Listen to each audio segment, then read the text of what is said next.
Hello students, आज का जो टॉपिक है वो हमारा है फंक्शंस। तो फंक्शन स्टार्ट करने से पहले मैं ये बता दूं कि फंक्शन जो है सबसे इंपॉर्टेंट चैप्टर है पूरे 11th और 12th क्लास में।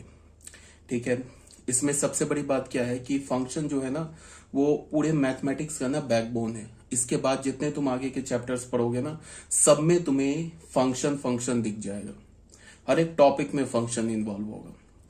ठीक है, तो फंक्शन समझना काफी इंपॉर्टेंट है। समझो ये बैकबोन है मैथमेटिक्स का। तो इसको मैं काफी डिटेल से पढ़ाऊंगा 11th क्लास के बच्चों को भी, 12th क्लास के बच्चों को भी। तो इसको थोड़ा ध्यान से देखना, बिल्कुल इसको लाइटली मत लेना। और जो हमने बेसिक मैथमेटिक्स में जितने भी कंसेप्ट यूज पढ़े थे ना, वो अब इस चैप्टर में आएगा। बेसिक मैथमेटिक्स में तुम्हें मैंने क्या सिखाया था, इनइक्वालिटी कैसे सॉल्व करते हैं, स्क्वायर रूट का डिफाइन कब होता है, फिर हम लोगों ने सीखा था वेबी कर्व रूल क्या होता है। सारे जो भी हमने बेसिक मैथमेटिक्स में पढ़ा था वो सब घूम घूम के इस चैप्टर में आएगा। तो अगर बेसिक मैथमेटिक्स में कोई प्रॉब्लम है तो फिर यहाँ दिक्कत हो जाएगी। तो फंक्शन को स्टार्ट करते हैं। तो फंक्शन स्टार्ट करने से पहले, डेफिनेशन समझाने से पहले मैं क्या बता रहा हूं कि फंक्शन जो है ना वो एक स्पेशल टाइप ऑफ रिलेशन है। रिलेशन का एक स्पेशल टाइप है। जैसे अगर मैंने बोला ना कि सेट ए से सेट बी में हमने एक रिलेशन डिफाइन किया, ठीक है, तो रिलेशन डिफाइन किया, इसका क्या मतलब है कि सेट ए का एलिमेंट सेट बी के एलिमेंट से एसोसिएट होगा।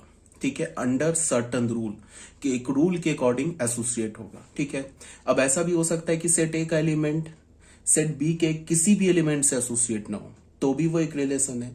पता हमें उसे क्या बोलते हैं, एम्प्टी रिलेशन या नल रिलेशन। ऐसा भी हो सकता है कि सेट ए का एलिमेंट सेट बी के हर एक एलिमेंट से रिलेटेड हो। मतलब हमने सेट ए का कोई एक एलिमेंट उठाया, वो भी सेट बी, वो सेट बी के हर एक एलिमेंट से रिलेटेड है। सेट बी ए का हमने दूसरा एलिमेंट उठाया, वो सेट बी के हर एक एलिमेंट से रिलेटेड है। अगर ऐसा हुआ तो फिर क्या हो जाएगा, वो रिलेशन क्या होगा, यूनिवर्सल रिलेशन। ये भी हमने पढ़ा है। ये भी पॉसिबल हो सकता है क्या कि सेट ए का सिर्फ एक एलिमेंट सेट बी के एक एलिमेंट से एसोसिएटेड हो।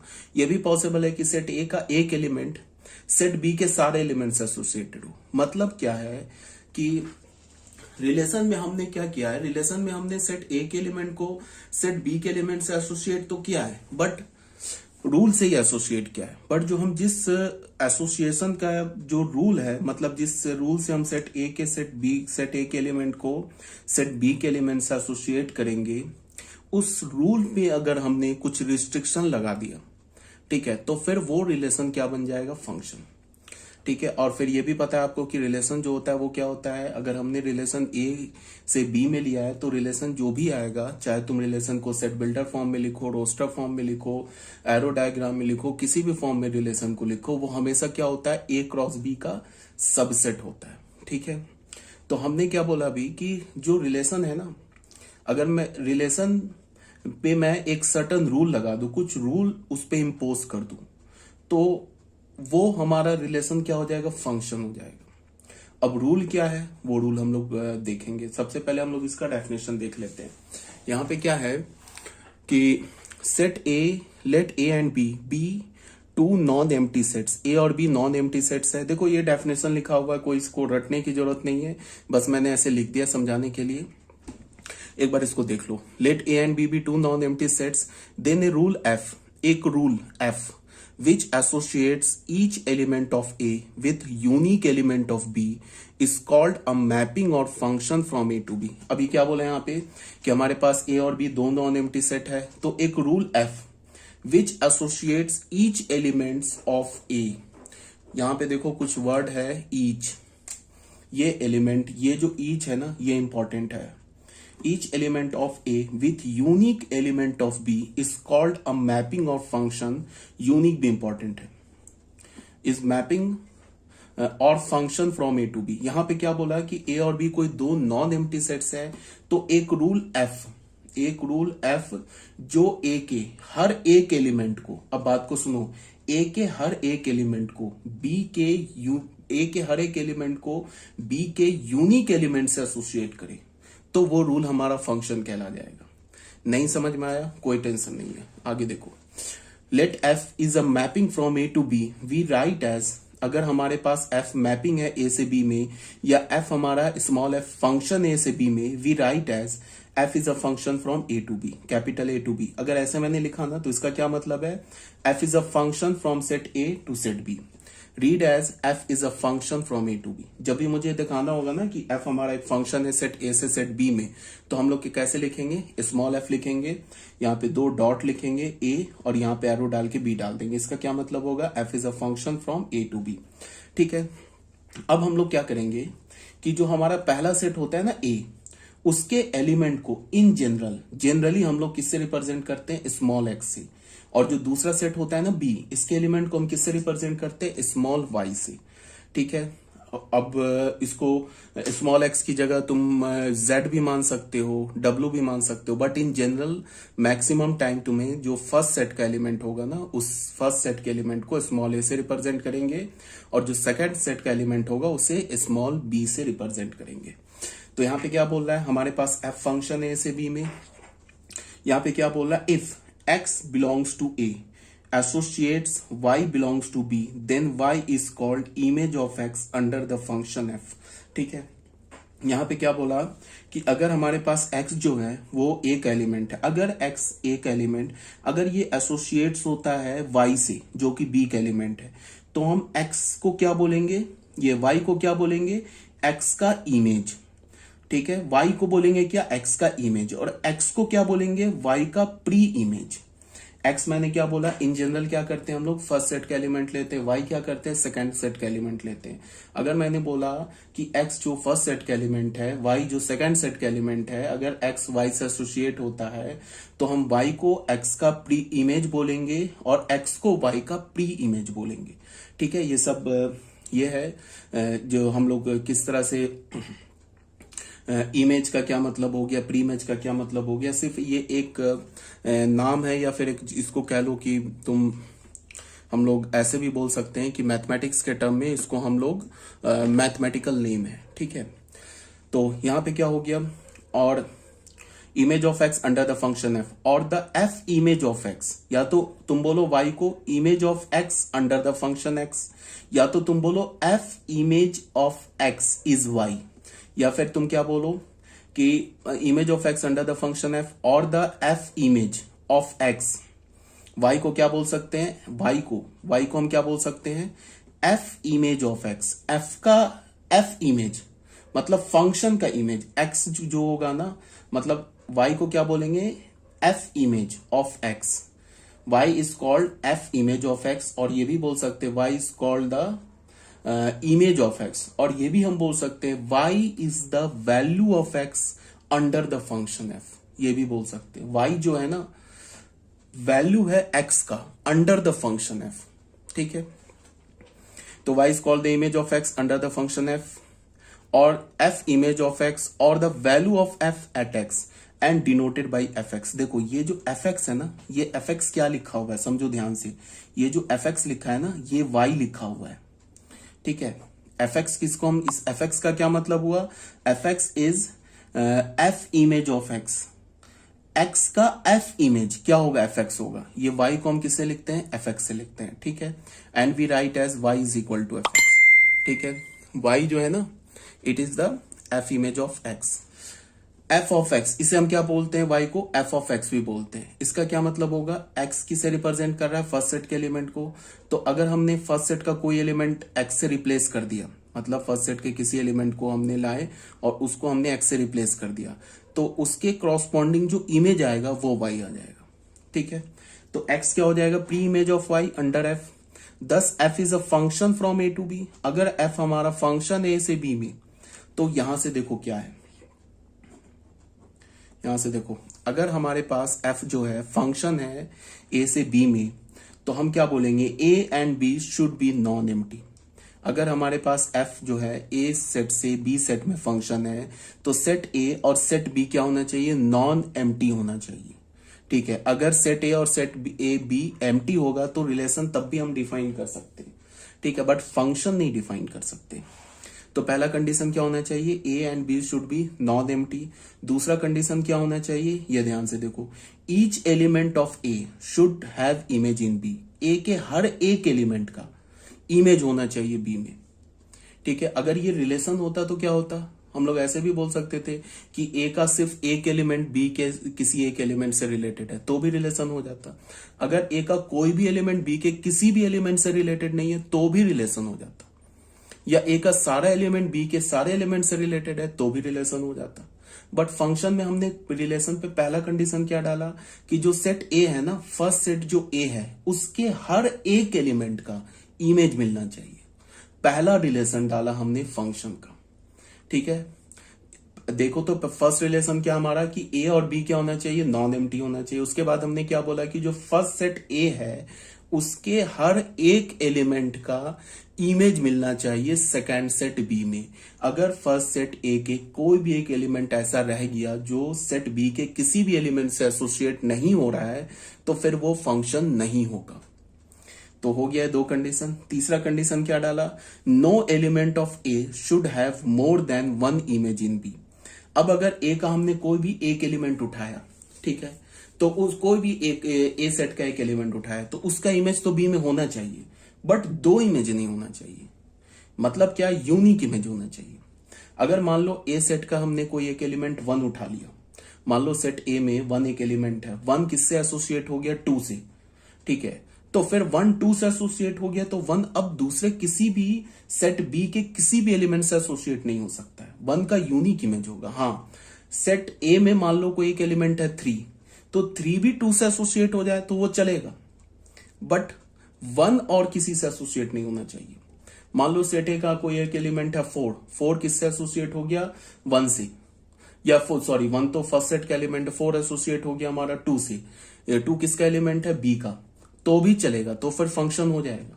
बट हमारा जो फर्स्ट सेट है, फर्स्ट सेट का एक कोई भी एक एलिमेंट उसका सिर्फ यूनिक इमेज होना चाहिए, मोर देन वन इमेज नहीं होना चाहिए। हाँ, सेट ए के दो एलिमेंट का, तीन एलिमेंट का, या सेट ए के सारे एलिमेंट का एक इमेज हो सकता है सेट बी में, वो चलेगा। बट सेट के ए के एक एलिमेंट का दो इमेज हो जाए सेट बी में, वो नहीं चलेगा। समझ रहे हो ना क्या बोल रहा हूं। पहला जो सेट है ना, उसके सारे एलिमेंट का एक ही इमेज हो जाए सेट बी में तो फिर वो फंक्शन है। बट सेट ए का कोई एक एलिमेंट उठाओ, अगर उसका दो दो इमेज हो गया सेट बी में तो वो फंक्शन नहीं है। ठीक है, तो एक ये डेफिनेशन हो गया। दूसरा ऑल्टरनेट डेफिनेशन ऑफ फंक्शन क्या है, let A and B be two non empty sets. A और बी दो नॉन एम्प्टी सेट्स हैं। ठीक है, a relation from A to B that is a subset of A cross B. एक relation है A से बी में। ठीक है, तो ए से बी में रिलेशन होगा तो उसे हम क्या बोलेंगे, subset of A cross B is called a function और mapping from A to B if. यहां पे क्या बोल रहा है, for each a, small a किसका एलिमेंट लिया, कैपिटल ए का। फॉर ईच का मतलब क्या होना चाहिए, ए के हर एक एलिमेंट का देयर एग्जिस्ट बी, एक बी मिलना चाहिए, वो किसका, सेकेंड सेट कैपिटल बी का, such that A B belongs to F. ये लिखने का क्या मतलब हुआ कि ए के हर एक एलिमेंट का, ए कैपिटल ए का हमने कोई भी रैंडम एलिमेंट उठा लिया ए, तो कैपिटल बी में भी एक रैंडम एलिमेंट बी मिलना चाहिए, सच दैट ए और बी आपस में रिलेटेड होना चाहिए, या ए बी जो ऑर्डर पेयर है ना, ये फंक्शन का एलिमेंट होना चाहिए। मतलब क्या होगा कि जब तुम फंक्शन में ए डालोगे तो उसका इमेज बी मिलना चाहिए। ठीक है, ये ट्रू होना चाहिए सेट ए के हर एक एलिमेंट के लिए। सेट ए का कोई भी एक एलिमेंट बच गया जिसका इमेज नहीं मिल रहा है सेट बी में तो फिर वो फंक्शन नहीं है। ठीक है, अब सेकंड क्या है कि अगर ए बी फंक्शन का एलिमेंट है और ए सी भी फंक्शन का एलिमेंट है तो ये इंप्लाई करेगा बी इज इक्वल टू सी। ये जो सेकंड है ना हमारा, ये थर्ड बोलने का ऑल्टरनेट या दूसरा तरीका है। ये थर्ड हमने क्या बोला है, थर्ड में हमने बोला ना कि no element of A should have more than one image in B, तो इसी को बोलने का, घुमा के बोलने का ये तरीका है। यहां पे क्या बोल रहा है कि अगर ए बी फंक्शन का एलिमेंट है, ए सी भी फंक्शन का एलिमेंट है, ठीक है, इसका मतलब ए जो है ना वो बी से एसोसिएट है, ए फिर सी से भी एसोसिएट है, और ये फंक्शन है, तो ये तभी पॉसिबल है जब बी सी के इक्वल हो। अगर बी सी के इक्वल नहीं होगा तो फिर ए तो बी से भी एसोसिएट हो जाएगा, ए सी से भी एसोसिएट हो जाएगा, तो ये जो ए है स्मॉल ए जो कि कैपिटल ए का एलिमेंट है, इसके तो दो दो इमेजेस आ गए ना, एक तो बी आ गया, एक तो सी आ गया। सेट बी में स्मॉल ए जो कि कैपिटल ए का एलिमेंट है, इसके दो दो इमेजेस आ गए, तब तो ये फंक्शन का एलिमेंट ही नहीं बचा। बट यहां पे क्या बोल रहा है कि ए भी फंक्शन का एलिमेंट है और ए सी भी फंक्शन का एलिमेंट है, तो ये तभी पॉसिबल है when B is equal to C. ठीक है, यहां तक बात आ गई होगी समझ में। अब जैसे हम रिलेशन को लिखते थे ना रोस्टर फॉर्म में, सेट बिल्डर फॉर्म में, फिर हम क्या करते थे उसको एरो डायग्राम बनाते थे, फिर हम क्या करते थे उसको पिक्टोरियल फॉर्म बोल रहा हूं कि तुमको एक्स एक्सिस वाई एक्सिस करके बनाते थे। सेम काम करेंगे फंक्शन में भी, बस फंक्शन क्या होगा, रिलेशन का एक स्पेशल केस होगा। मतलब रिलेशन पे हमने अगर ये 3 कंडीशन इम्पोज कर दिया ना, ये 3 कंडीशन, ये तो ए और बी तो नॉन एम्प्टी होना ही चाहिए, ये हमारा सेकंड कंडीशन और थर्ड कंडीशन इंपॉर्टेंट है। अगर हमने ये 2 कंडीशन फंक्शन पे लगा दिया ना, पहला कंडीशन क्या लगाया कि ए के हर एक एलिमेंट का बी में इमेज मिलना चाहिए, और दूसरा क्या कंडीशन लगाया कि यूनिक इमेज मिलना चाहिए। अगर हमने रिलेशन, कोई भी रिलेशन इस 2 कंडीशन को सेटिस्फाई कर रहा है तो वो रिलेशन एक फंक्शन भी है। ठीक है, ये बात आ रही है समझ में, यहां तक कोई डाउट नहीं होना चाहिए। अब यहाँ पे क्या है, representation of function by arrow diagram. ठीक है, यहां से थोड़ा ज्यादा क्लियर होगा एरो डायग्राम से। अगर मान लो अभी तक किसी को नहीं समझ में आ रहा है मैं क्या बोल रहा हूं, तो टेंशन नहीं लो, यहां से क्लियर हो जाएगा। हमने क्या बोला कि एक फंक्शन है, स्मॉल एफ लिखा, 2 ऐसे डॉट बनाया, ए से बी कर दिया, इसका मतलब क्या हो गया, function from set A to set B.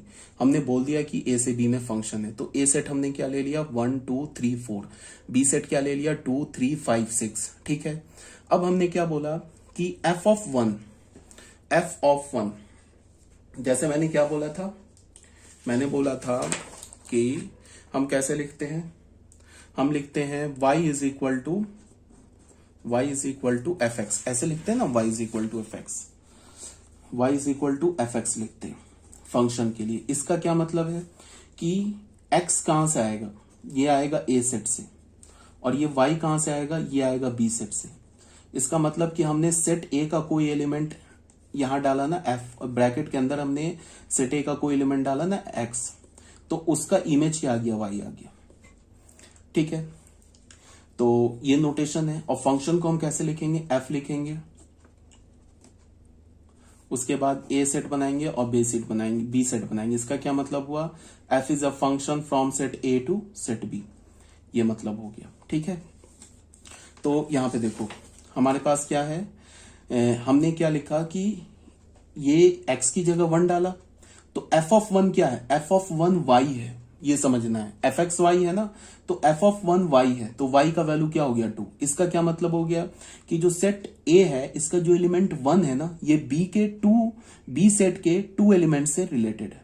ठीक है, फिर हमने एफ ऑफ 2 डाला तो क्या मिल गया 5। इसका क्या मतलब हुआ कि ये जो 2 है जो कि सेट ए का एलिमेंट है, वो सेट बी के 5 एलिमेंट से रिलेटेड है। फिर हमने क्या डाला, x की जगह 3 डाला तो हमें क्या मिल गया 6। इसका क्या मतलब हुआ कि ये जो 3 है जो कि सेट ए का एलिमेंट है, वो सेट बी के 6 से रिलेटेड है। ठीक है, फिर हमने x की जगह 4 डाला, तो ए सेट का एलिमेंट डाला 4, तो हमें क्या मिल गया 6। तो इसका क्या मतलब हो गया कि जो सेट ए का एलिमेंट 4 है वो सेट बी के 6 एलिमेंट से रिलेटेड है। ठीक है, तो सबसे पहली बात हम लोग देखेंगे क्या ये फंक्शन है, तो बिल्कुल है फंक्शन। क्यों है ये फंक्शन, सबसे पहली बात की 1 2 3 4, ये जो 4 एलिमेंट है ना, चारों एलिमेंट का इमेज मिल रहा है। देखो 1 का भी इमेज मिल रहा है, 1 का इमेज 2 मिलने का मतलब कि फंक्शन जो है 1 का वैल्यू है फंक्शन एफ पर 2, ऐसे बोल लो।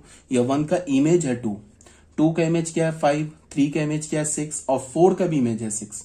तो देखो 3 का भी इमेज 6 है, 4 का भी इमेज 6 है। तो इसको देख के मत कंफ्यूज हो जाना कि क्या बोल रहा हूं कि 3 का यूनिक इमेज नहीं है। 3 का तो है ही ना यूनिक इमेज, 3 का तो 6 ही एलिमेंट आ रहा है ना इमेज है, और तो कोई इमेज नहीं आ रहा है। 4 का भी यूनिक इमेज है, 4 का भी 6 आ रहा है। ऐसा तो नहीं हो रहा है ना कि 4 का 6 भी आ रहा है, 4 का 2 भी आ रहा है, या 4 का 5 भी आ रहा है। 4 का तो एक ही इमेज आया ना। हाँ, ये बात अलग है कि 3 और 4 का एक इमेज आया, बट 3 और 4 का आ तो रहा है यूनिक ही इमेज है ना, समझ रहे हो ना। 3 और 4 का इमेज तो यूनिक आ रहा है। हाँ, 3 और 4 का इमेज सेम आ रहा है, ये बात सही है, बट 3 और 4 का इमेज जो है ना वो यूनिक है। तो फंक्शन में क्या होगा, क्या 2 कंडीशन है। पहला कंडीशन की सेट ए के हर एक एलिमेंट का इमेज मिलना चाहिए, दूसरा कंडीशन क्या, यूनिक इमेज मिलना चाहिए। तो ये जो फंक्शन है ना, ये जो फंक्शन है ए से बी में, ये क्या कर रहा है, फंक्शन के दोनों प्रॉपर्टी को सेटिस्फाई कर रहा है। सेट ए के हर एक एलिमेंट का इमेज भी मिल रहा है और यूनिक इमेज भी मिल रहा है। So this is a function from A to B. अब इसको हमने एरो डायग्राम से बनाया। एक जो सेट ए ले लिया, इसमें एलिमेंट क्या था 1 2 3 4, सेट बी में एक एलिमेंट क्या था 2 3 5 6। 1 का इमेज क्या है 2, फिर उल्टा देखेंगे तो 2 का प्री इमेज क्या है 1, 2 का इमेज क्या है 5, उल्टा देखेंगे तो 5 का प्री इमेज है 2, 3 का इमेज क्या है 6, उल्टा देखेंगे तो 6 का प्री इमेज 3, 4 का इमेज क्या है 6, 6 का प्री इमेज 4। ठीक है, तो ये हो गया हमारा एरो डायग्राम से। ठीक है, अगर कोई बच्चा बोले कि इसको आप रोस्टर फॉर्म में लिख दो, तो रोस्टर फॉर्म में हम यहाँ पे कैसे लिख सकते हैं फंक्शन को, एफ लिखा, ऐसे लिखा, bracket order pair. Roster form में कैसे लिखते हैं, ऑर्डर ही पेयर में तो लिखते हैं। 1 का इमेज क्या आ रहा है 2, जैसे हम रिलेशन में लिखते हैं। फिर क्या आ रहा है 2 का इमेज क्या आ रहा है 5,